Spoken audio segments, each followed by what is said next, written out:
So weird to think that so many people, JJ and Fecco and so many people aren't here anymore. Crazy. I know. There's a lot of them.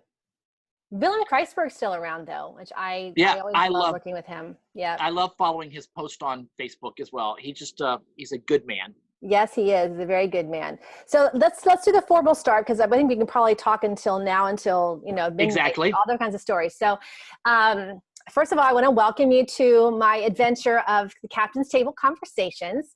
So today's guest on the Escape Hatch is Mr. John Layton. Hello. Hi. So, hi, White Betty. We have to get to that story, of course, how White Betty came to be.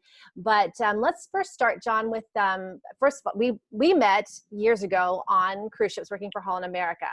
Over 20 years ago. Over 20 years ago. It's hard to believe, isn't it? I know. Yeah. Crazy how time flies. And you look amazing. You look absolutely amazing. You haven't changed a bit. Well, I used to have blonde hair. Now it's gray. I used to not wear glasses. And I used to have a little bit smaller waistline, but other than that, I'm exactly the same person. Still the same. That's still the same sense of humor. That's the most important thing. But let's get started by, how did you even get to working on cruise ships to begin with? I mean, what was it about the industry that tantalized your interest and really piqued you enough to want to even apply for the job in the first place?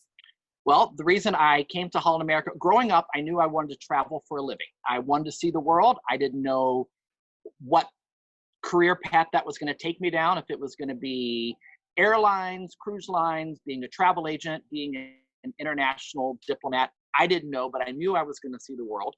So in high school, I started working for the airlines, and I got laid off from about 3 or 4 airlines. And then I finally went to work for Delta, and that was going to be my life. And I loved Delta, and I was going to spend the rest of my life working for Delta Airlines, flying all over the world.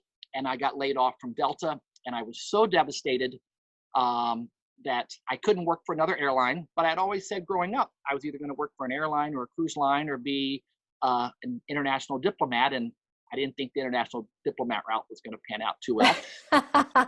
So you didn't find yourself to be incredibly diplomatic, huh?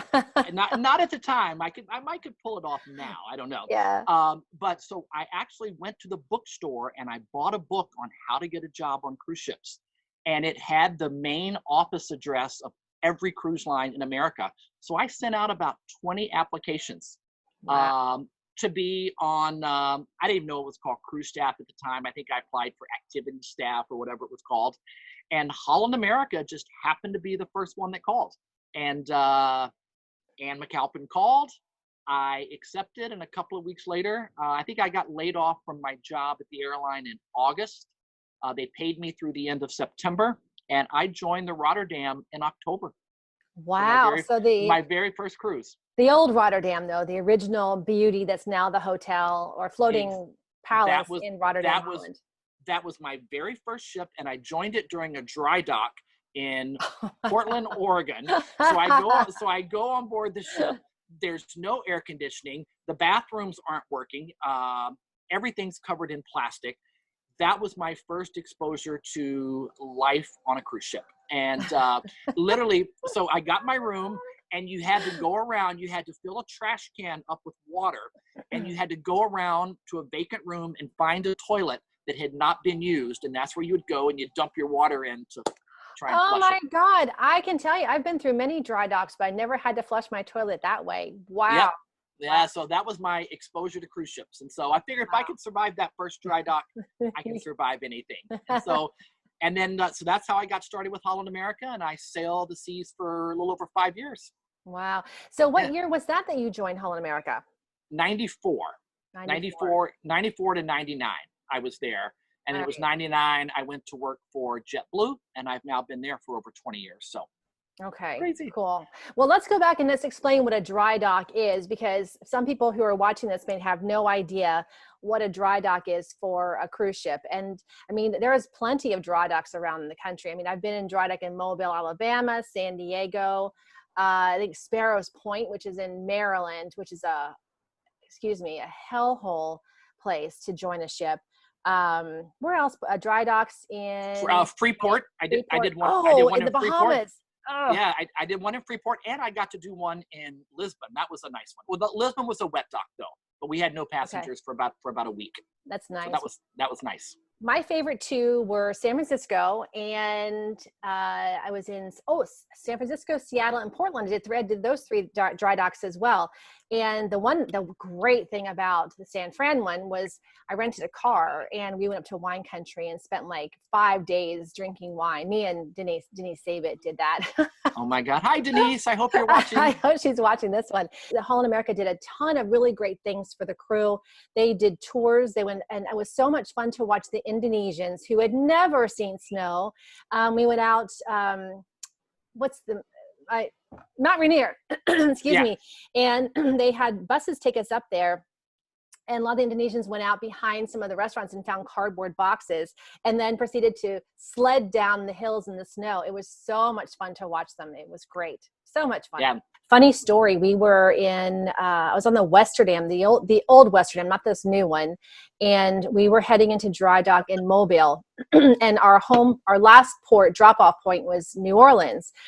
And because it wasn't a typical port for us, with the way that ship was built, they didn't, their terminal was not as convenient for disembarkation as a typical terminal would be in Fort Lauderdale, Miami, where it's like a jetway going onto an airplane and coming off. Very, very smooth.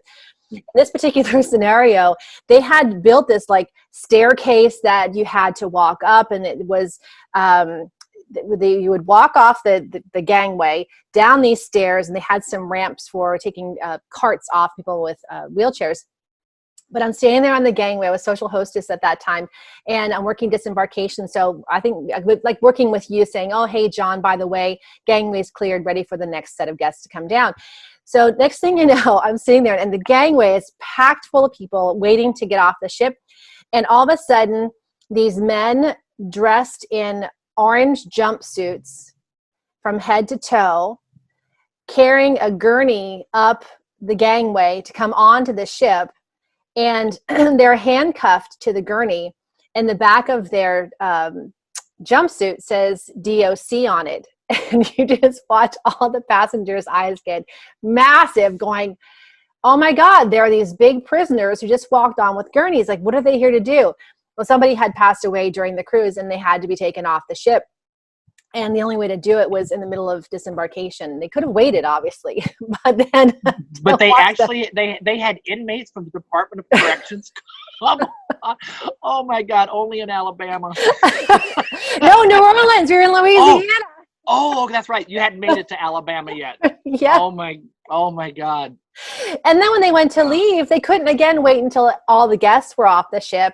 Next thing you know, I get the message to hold all guests on the gangway so that the prisoners can now wheel the dead body in the body bag off the gangway and carry it down the stairs. And once again, now there's not just prisoners from the DOC, there's a dead body in a body bag. So. Oh my God. There's so many stories about, you and Tanya shared a story about somebody dying on board the other day.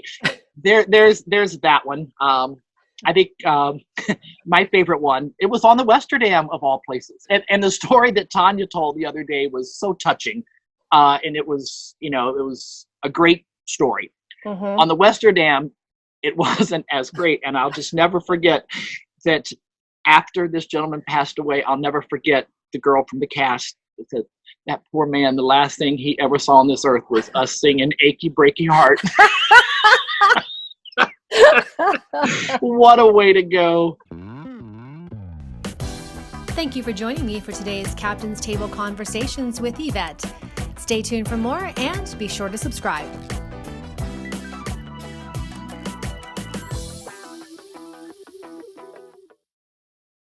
Oh, while you're drinking, look what I did. I brought to the party. I made a wang wang. Oh!